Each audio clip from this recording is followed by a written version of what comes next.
नमस्कार दोस्तों, आपका स्वागत है अपने YouTube चैनल PFP में। कोविड-19 के केसेस लगातार बढ़ते जा रहे हैं, जिसके कारण मार्केट में हमें पैनिक क्रिएट होता हुआ नजर आता है। तो हम भगवान से यही प्रार्थना करते हैं कि मार्केट भले ही 10-15% गिर जाए, लेकिन कोविड-19 के केसेस नहीं बढ़ने चाहिए। एट लास्ट वेल्थ फिर से क्रिएट हो जाएगी, मार्केट को तो ऊपर जाना ही जाना है, लेकिन कोविड केसेस कम होने चाहिए। हेल्थ हमारा बहुत ही अच्छा होना चाहिए, ये सबसे ज़्यादा इंपॉर्टेंट है। 1 लाख से भी ज़्यादा केसेस रोज हमें रजिस्टर होते हुए हैं, जितना पहले कभी भी नहीं हुआ। तो शेयर मार्केट की भाषा में अगर प्रार्थना करें तो यहां पर कोविड-19 के केसेस को रेजिस्टेंस लेना चाहिए और बाद में जीरो तक आते हुए नजर आने चाहिए। बस यही प्रार्थना है, जिसके कारण आज हमें अच्छा खासा करेक्शन देखने को मिला। 49,000 के आसपास सेंसेक्स आता हुआ नजर आया है। निफ्टी 50 के बारे में बात करें तो 1.54% की गिरावट देखने को मिल रही है। ऑफकोर्स नेगेटिव गिरावट है, लेकिन चार्ट पर देखेंगे तो पता चलेगा कुछ पॉजिटिव चीजें भी दिखाई देगी। निफ्टी बैंक में सबसे ज्यादा गिरावट हुई, 3.48% की गिरावट। 1000 पॉइंट से भी ज्यादा की गिरावट हमें निफ्टी बैंक में देखने को मिली है। मैं आपको 2-3 हफ्तों से बताता रहा हूं कि फाइनेंशियल स्टॉक्स में खरीदारी करने से पहले 1-2 बार जरूर सोचिएगा, क्योंकि एनपीए की सिचुएशन हमें बढ़ती हुई भी नजर आएगी। एनपीए की सिचुएशन जो रियल है वो हमें आगे आने वाले 1-2 क्वार्टर में दिखाई देने वाली है। तो सोच समझकर इन्वेस्ट कीजिएगा। अगर आपको वैल्यू दिखाई देती है तो ही इन्वेस्ट कीजिएगा, क्योंकि जब पैनिक आता है तो इन्हीं सारे स्टॉक्स पर ज्यादा प्रेशर देखने को मिल जाता है। निफ्टी मिड कैप 100 में भी 1.32% की गिरावट हमें दिखाई दी। एडवांस डिक्लाइन रेशियो से हमें क्लियरली पता चलता है कि ज्यादातर स्टॉक ने पार्टिसिपेट किया इस गिरावट में। कमोडिटीज के बारे में बात करें तो क्रूड ऑयल और नेचुरल गैस में 2% से ज्यादा की गिरावट है, और गोल्ड और सिल्वर में माइनर सा करेक्शन हमें देखने को मिलता है।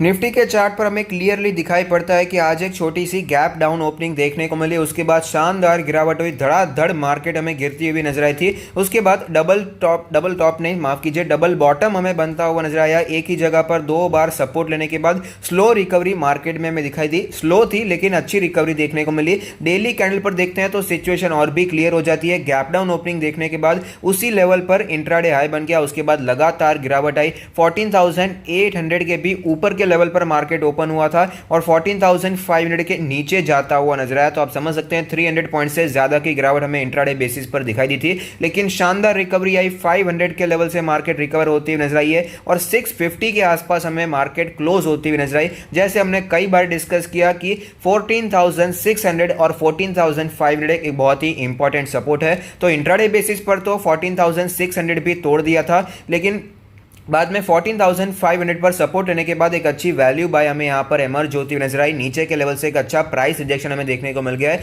तो अभी भी वही चल रहा है, कंसोलिडेशन चलता हुआ नजर आता है। यहां पर 14,500 एक सपोर्ट बना हुआ है और 14,800 अभी फिलहाल रेजिस्टेंस की तरह दिखाई दे रहा है। जैसे हमने फिलहाल चर्चा किया था कि ऐसा लग रहा था कि 20 डेज के मूविंग एवरेज के ऊपर ये सपोर्ट लेने की कोशिश कर रहा है, वहां पर सेटल होने की कोशिश कर रहा है, लेकिन आज की मूवमेंट के बाद हमें यह पता चल गया कि वापस हमें गिरावट दिखाई दे रही है। जिसका मेन रीजन तो यही है कि देखिए 3 दिनों तक मार्केट बंद थी और कोविड-19 के केसेस लगातार बढ़ते जा रहे थे। महाराष्ट्र में स्पेशली बहुत ही बढ़ गए थे। लॉकडाउन के मेजर्स यहां पर लाने पड़े, जिसके कारण एक पैनिक देखने को मिला, गिरावट देखने को मिली, लेकिन नीचे के लेवल से प्राइस रिजेक्शन देखने को मिला है। ये एक पॉजिटिव बात बनकर आती है। अब यहां पर मैं आपको समझाना चाहूंगा कि क्यों मुझे ऐसा लगता है कि मार्केट में क्रैश देखने को नहीं मिलेगा कोविड-19 की वजह से। स्पेशली कोविड-19 की बात कर रहा हूं। कोविड-19 का सेकेंड वेव आया और उसके कारण मार्केट गिर गई, क्रैश होती हुई नजर आई, नोज डाइव हो गई। ये मुझे नहीं लगता, उसका रीजन मैं आपको बताऊंगा, लेकिन इस पर आपका क्या व्यू है आप मुझे कमेंट बॉक्स में जरूर बताइएगा। तो अब सबसे पहला जो क्रैश हमें देखने को मिला था, अभी फिलहाल कोविड की बात कर रहा हूं, कोविड का जो क्रैश आया था उसका रीजन था कि पैनिक था। कोविड के बारे में कुछ पता नहीं था, वैक्सीनेशन कोई दवा नहीं थी हमारे पास, कुछ नहीं मालूम था, बस ये एक बीमारी आ गई है जिसके कारण चाइना में हाहाकार मच गया और वो बाहर भी फैलता हुआ नजर आता है। तो कुछ मालूम नहीं था, और मार्केट को जब कुछ मालूम नहीं होता है तो पैनिक क्रिएट हो जाता है, जिसके कारण हमें तुरंत ही क्रैश देखने को मिला। क्रैश का मतलब है कि in a very short period of time बहुत ही ज्यादा मेजर गिरावट हमें देखने को मिलती है। और फिलहाल की सिचुएशन आप देख सकते हैं, कोविड-19 का सेकंड वेव चल रहा है, पहले से भी ज्यादा केसेस हमें देखने को मिल रहे हैं, लेकिन अभी अनजाना नहीं है उसके क्या प्रिवेंटिव मेजर्स है ये हमें पता है। वैक्सीनेशन भी बहुत ही जोरों शोरों में लगे हुए हैं, तो दवाइयां भी हमें यहां पर दिखाई दे रही है। तो ये भी कुछ पॉजिटिव चीजें हैं, जिसके कारण मुझे लगता है कि मार्केट में कोविड-19 के सेकेंड वेव की वजह से क्रैश देखना अनलाइकली है। इसके बारे में आपका क्या मानना है आप मुझे प्लीज जरूर बताइएगा। ऊपर के लेवल पर जो रेजिस्टेंस है 14,800 का लेवल बना हुआ है, इस पर आपको ध्यान बनाकर रखना है। नीचे के लेवल पर 14,500 का सपोर्ट जोन है, बहुत ही इंपॉर्टेंट है। अगर ये लेवल टूटता है तो 14,000 का लेवल तो कहीं नहीं गया, ये हमें आता हुआ नजर आएगा। आरएसआई के बारे में बात करें तो आरएसआई उसी लेवल पर चल रहा है, 47 के लेवल पर हमें ट्रेड करता हुआ नजर आता है। न्यूज़ के बारे में चर्चा कर लेते हैं। एक और रीज़न है जिसके कारण मार्केट में थोड़ा सा पैनिक क्रिएट हुआ था।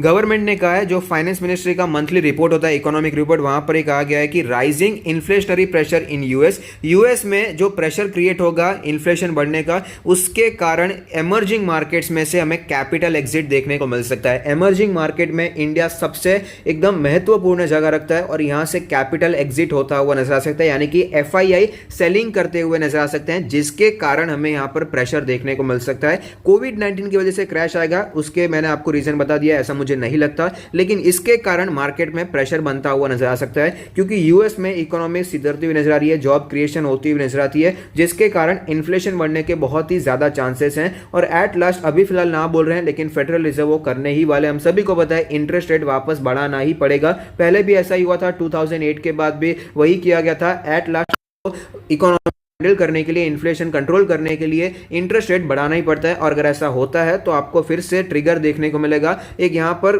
सेल ऑफ देखने को मिल सकता है, जिसके कारण निफ्टी हमें गिरती हुई नजर आ सकती है। तो ऐसा नहीं, डराने की कोशिश नहीं कर रहा हूं, लेकिन फाइनेंस मिनिस्टर एक पॉजिटिव बात भी बोली है कि India well arm to tackle second wave, तो ये पॉजिटिव बात भी है। दोनों पहलू देखने बहुत ही ज्यादा जरूरी है, उसके बाद ही आपको कोई डिसीजन लेना चाहिए।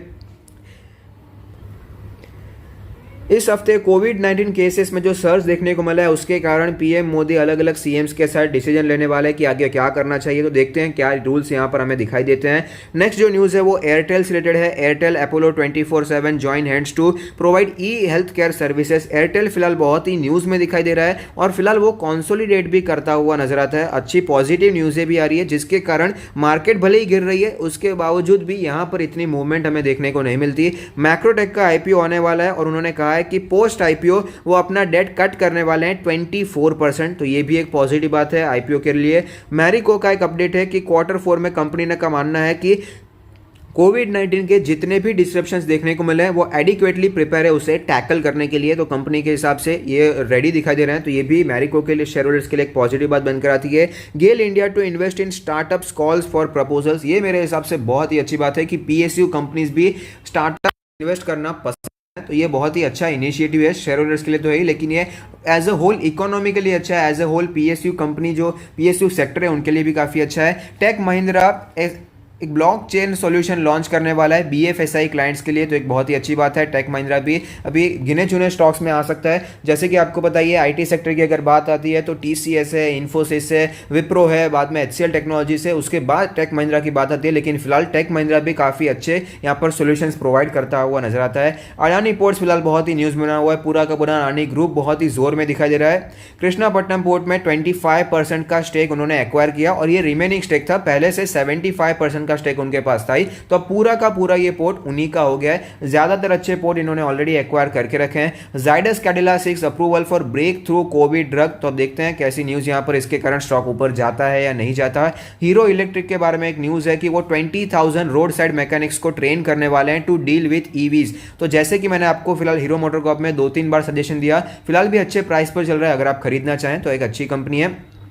हीरो मोटोकॉर्प इलेक्ट्रिक पर भी काफ़ी जोर दे रहा है। इलेक्ट्रिक टू व्हीलर्स मेरे हिसाब से 4 व्हीलर से ज़्यादा जोर देंगे, और फिलहाल अगर करंट सिचुएशन भी आप देखेंगे तो आपको पता चलेगा कि 2 व्हीलर सेगमेंट में जितना ज़्यादा पेनिट्रेशन आपको इलेक्ट्रिक का दिखाई देगा, उतना पेनिट्रेशन आपको 4 व्हीलर में दिखाई नहीं देगा, तो ये भी आप देख सकते हैं। JLR looks to fortify its position in India with new launches updated versions, तो अच्छी बात है, क्योंकि टाटा मोटर्स जनरली हम देख सकते हैं कि टाटा मोटर्स जो गाड़ियाँ बनाती है वो अफोर्डेबल प्राइसेस में आती है, और जैगुआर लैंड रोवर की जो गाड़ियां होती है वो लग्जरीज में आती है, तो वहां पर मार्जिन्स भी आपको ज्यादा देते हैं। तो नए आएंगे तो बिजनेस हमें सुधरता हुआ नजर आएगा, तो ये भी एक पॉजिटिव बात है। तो यही थी ह्यूज न्यूज़ जिसके बारे में हमने डिस्कस कर लिया है। मुझे कमेंट बॉक्स में ज़रूर बताइएगा कि मैंने जो आपको बताया कोविड-19 का सेकेंड वेव, उससे क्रैश हो सकता है नहीं। आप मुझे अपना व्यू भी कमेंट बॉक्स में ज़रूर बताइए। तो अगर आपकी वीडियो पसंद आता है तो लाइक कीजिए, शेयर कीजिए, कमेंट कीजिए, सब्सक्राइब कीजिए, मुझे मोटिवेट कीजिए। Thank you, stay happy, happy investing.